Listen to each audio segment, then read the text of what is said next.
Complete TV Plus. The federal government has said that the nationwide blackout witnessed on Thursday is due to a fire incident and an explosion on the Kayanji-Jeba 330 kV line too.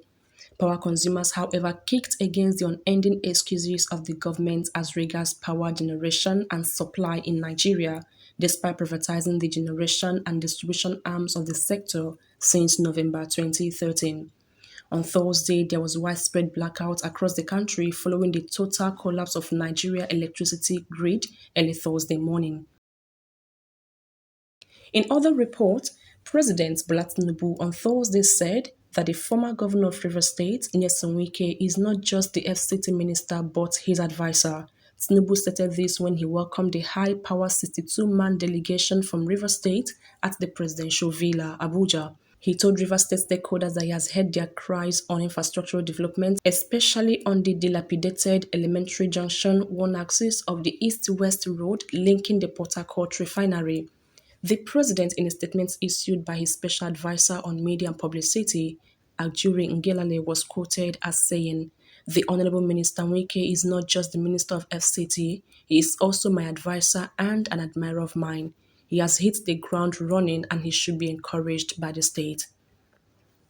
Moving on, the federal government, in collaboration with the Lagos state government, will on Sunday, September 17 and Sunday, September 24, shut the Third Mainland Bridge to carry out remedial repair works on the bad portions of the bridge, confirming the planned rehabilitation of the Third Mainland Bridge to be carried out in phases starting from next week. Permanent Secretary, Lagos State Ministry of Transportation, Abdul Hafiz Toriala said the work would take place on Sunday 17 and Sunday 24 September between the hours of 7 o'clock a.m. and 7 o'clock p.m. each Sunday. He advised motorists to apply the following alternative routes during the rehabilitation works.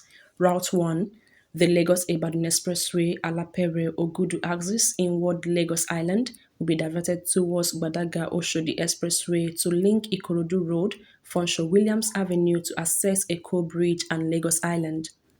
Route 2, motorists from Lagos mainland going through Habat Macaulay Road at Adekunle axis inward Lagos Island via Third Mainland Bridge will be diverted towards Murtala Mohammed Way to make use of Kata Bridge to link Lagos Island.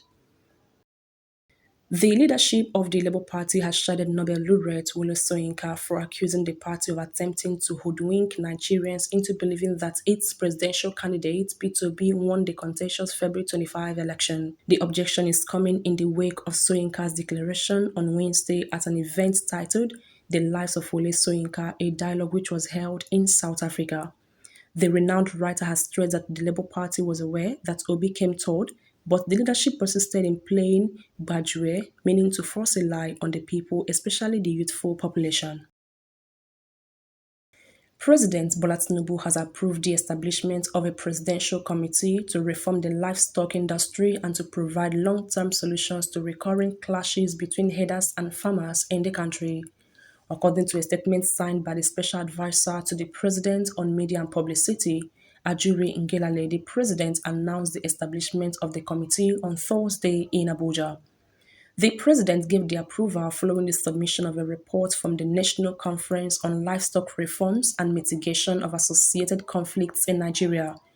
The statement further read that the committee was expected to collaborate with the Federal Ministry of Agriculture and Food Security and propose recommendations aimed at fostering a peaceful coexistence between herders and farmers while ensuring the security and economic well-being of all Nigerians. President Tinubu noted that this development will provide gainful employment for veterinary doctors and establishment of new medical facilities, while opening doors for the private sector as the provision of new educational opportunities for herders as their children emerge.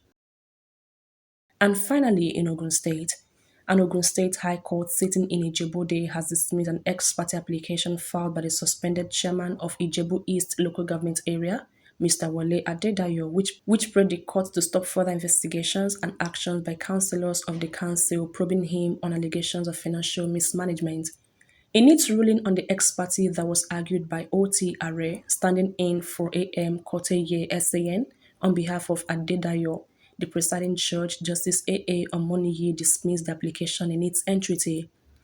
Councillors of Ijebu East Legislative Council recently suspended the chairman in continuation of investigations on alleged financial malpractices and directed the vice chairman of the council to take over pending the conclusion of its investigation. But Are prayed for an interim order that will restrain the defendants, their agents, previous from proceeding on the letter of invitation to the claimants asking him to appear before the Legislative Council on September 14, or in the alternative to other parties to maintain the status quo.